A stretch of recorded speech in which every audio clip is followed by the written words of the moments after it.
రెహమాన్ గారు, మనం డేట్ల గురించి డిస్కస్ చేస్తున్నాం కాబట్టి ప్రీవియస్ ఎపిసోడ్స్ నుంచి వస్తున్నాము.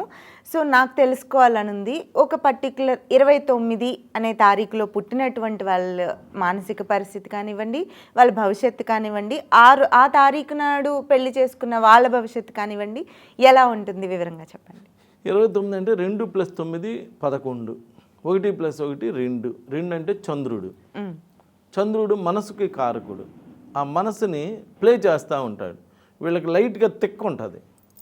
ఒకసారి ఒక రకంగా బిహేవ్ చేస్తారు, ఇంకోసారి ఇంకొక రకంగా వీళ్ళు చాలా మంచి పిల్లలు, కానీ వీళ్ళకి కోపం వస్తే కోబ్రాలాగా బిహేవ్ చేస్తారు. పుట్టిన వాళ్ళు అలా బిహేవ్ చేస్తుంటారు.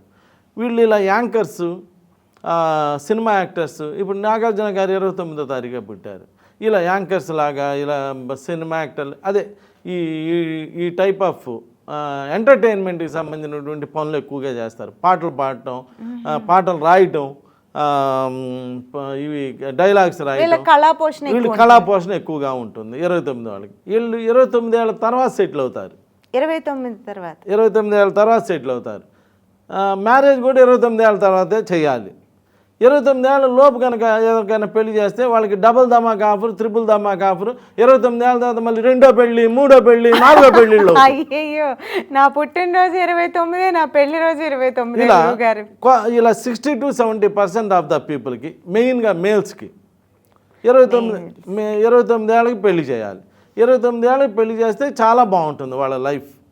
ఆ లోపు కనుక చేస్తే ఇలా డిస్టర్బెన్సెస్ క్రియేట్ అవుతున్నాయి. ఎవరికైనా 60 to 70% ఆఫ్ ద పీపుల్కే ఇలా ఉంటుందమ్మ.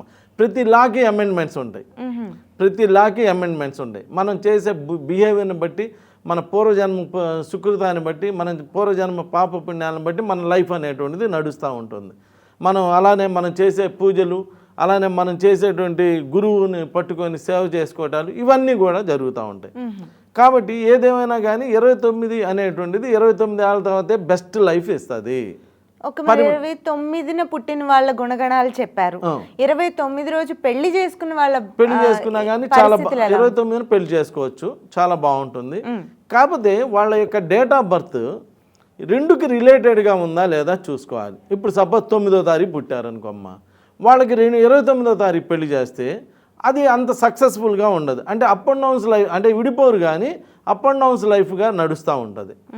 8వ తారీఖు పుట్టారనుకో, ఆ భార్యాభర్తలు ఎవరో ఒకళ్ళు 8వ తారీఖు పుట్టారు, వాళ్ళకి 29వ తారీఖు పెళ్లి చేస్తే కూడా కొంచెం అప్ అండ్ డౌన్స్ లైఫ్ నడుస్తూ ఉంటుంది. అంటే ఇప్పుడు ఎలా చూడాలంటే, ముహూర్తం ఎలా చూడాలంటే, ఫస్ట్ డేట్ ఆఫ్ బర్త్ దగ్గర పెట్టుకోవాలి. ఇద్దరిది, భార్యాభర్తలు ఇద్దరు డేట్ ఆఫ్ బర్త్ దగ్గర పెట్టుకొని, వాళ్ళ డేట్ ఆఫ్ బర్త్ ఏంది, వాళ్ళ డెస్టినీ ఏంటి, ఇద్దరు చూసుకొని అప్పుడు ఇక్కడ ముహూర్తం పెట్టుకునేటప్పుడు పంతులు గారు ఇచ్చినటువంటి ముహూర్తాల్లో దానికి సంబంధించినటువంటి ముహూర్తంలో అన్నా మ్యారేజ్ చేయాలి. లేదంటే దాని ఫ్రెండ్లీ నంబర్స్ అని ఉంటాయి. 2కి 1 ఫ్రెండ్, 2కి 1 కనుక కలిస్తే కంటిన్యూస్ ప్రోగ్రెస్, పర్మనెంట్ జాబ్. అలానే 2కి 6 ఫ్రెండ్, అలానే 2కి 5 ఫ్రెండ్. ఇలా చూసుకోవాలి. ఇలా చూసుకొని ఏ నంబర్కి ఎవరు ఫ్రెండ్లీగా ఉన్నారు అని చూసుకొని చక్కగా ఆ ముహూర్తంలోగా అలా చూసుకొని పెళ్లి చేయాలి.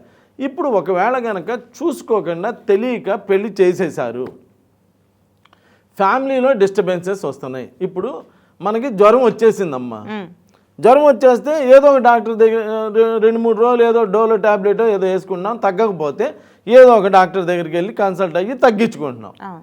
అలానే పెళ్ళి అయిపోయింది, అది ఏ డేటో ఎలానో అయిపోయింది, దానిలో ఇబ్బందులు రాలేదనుకో హ్యాపీ, అంటే వాళ్ళ డేట్ ఆఫ్ బర్త్కి మ్యారేజ్ డేట్కి మ్యాచ్ అయిందని.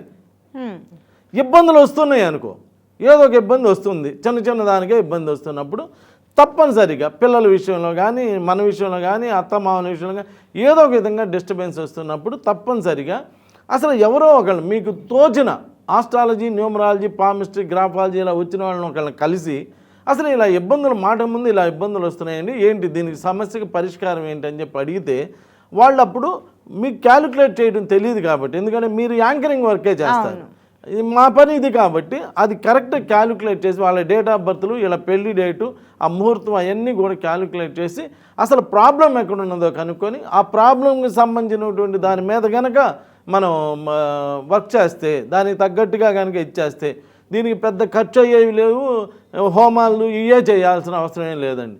చక్కగా ముహూర్తం బాగాలేదు, మహాపుణ్యక్షేత్రాలు చాలా ఉన్నాయి. అంటే నేననేది ముహూర్తం బాగాలేదు, కళ్యాణం చేయాలని నాంపల్లి గ్రౌండ్లో నిన్నటి దాకేమో అక్కడ ఆవులు మేకలు అన్నీ మేత మేస్తుంటే దాని మీద ఒక పచ్చగుడ్డ కప్పి ముహూర్తం చేస్తే అది కుదరదండి. అది అది డబ్బుల కోసం చేసే పనులు అనమాట ఇవన్నీ కూడా. నిన్నటి దాకా అంత చండాలంగా ఉన్న స్థలాన్ని ఒక పచ్చగుడ్డ కప్పేసి ఇవ్వాలంటే అది పవిత్రం అయిపోయిద్దమ్మా, మీరు ఆలోచించండి. అవదండి. అందుకని నేను అనేది ఏంటంటే మహాపుణ్యక్షేత్రాలు ఉన్నాయి, పెద్ద తిరుపతి అని, చిన్న తిరుపతి అని, అలానే మన శ్రీశైలం అని, సింహాచలం అని, ఒక్కొక్క ఏరియాకి చాలా క్షేత్రాలు ఉన్నాయి. అలా ఆ క్షేత్రానికి వెళ్ళి అక్కడ దేవుడు ముందు కనుక కళ్యాణం చేసుకుంటే ఎన్ని తప్పులు ఉన్నా కానీ భగవంతుడు ముందు పెళ్లి చేసుకుంటే అవన్నీ పటాపంచలు అయిపోయి అప్పుడు కూడా డేట్ చూసుకోవాలా? అప్పుడు కూడా డేట్ చూసుకోవాలి. అప్పుడు డేట్ ఆటోమేటిక్ చూస్తాంగా, డేట్ ఆఫ్ బర్త్ని బట్టి ఒక దెబ్బతిని ఉండగా డేట్ ఆఫ్ బర్త్ని చూసి అప్పుడు డేట్ చూసుకొని మంచి డేట్లో కళ్యాణం చేసుకోవాలి. అలా కళ్యాణం చేసుకుంటే సరిపోదు. ఇప్పుడు క్రిస్టియన్స్ అండి మేము, మరి మా సంగతి ఏంది, వాళ్ళకి తగ్గట్టుగా వాళ్ళు చేసుకోవాలి, వాళ్ళకి తగ్గట్టుగానే దాన్ని. ఈ క్రిస్టియన్స్ ముస్లిమ్స్ వీళ్ళు కూడా ఆస్ట్రోన్యూమరాలజీ చూసుకుంటూ వాళ్ళకి తగ్గట్టుగా వాళ్ళకి డేట్ ఇస్తాను, వాళ్ళ విధంగా వాళ్ళు ఫాలో అవ్వాలి. ఇప్పుడు ఏమండి, మరి హిందువులకి హెల్త్ ప్రాబ్లం వస్తే 45వ అధ్యాయం చదవమన్నారు, మరి ముస్లిమ్స్కి హెల్త్ ప్రాబ్లం వస్తే 45వ సూరా చదువుకోవాలి. అలానే క్రిస్టియన్స్కి హెల్త్ ప్రాబ్లం వస్తే కీర్తనలు 45వ కీర్తన చదువుకోవాలి. ప్రతిదానికి భగవంతుడు మనకి ప్రతిదానికి అన్ని, ఇప్పుడు బైబిల్ అని, ఖురాన్ అని, ఈ భగవద్గీత అని అందరు ఇచ్చారు కదా. ఎవరి యొక్క మతానుసారం వాళ్ళు, ఎవరు మతం మారి మతంలోంచి దారి తప్పి రావాల్సిన అవసరం లేదు. ఎవరి మతానుసారం వాళ్ళు చేసుకుంటూ వాళ్ళు పుణ్యకార్యాలు చేసుకుంటుంటే వాళ్ళ జీవితం అక్కడి నుంచి చేంజ్ అవుతుంది, అక్కడి నుంచి చేంజ్ అయ్యి బాగా ఉంటుంది. ఇప్పుడు అలా జాగ్రత్తలు తీసుకుంటా ఉంటే లైఫ్ అనేటువంటిది బాగుంటుందమ్మా. Thank you. మతాలకు అతీతంగా చాలా చక్కగా వివరించారు రెహమాన్ గారు. నమస్తే. నమస్తే అమ్మా.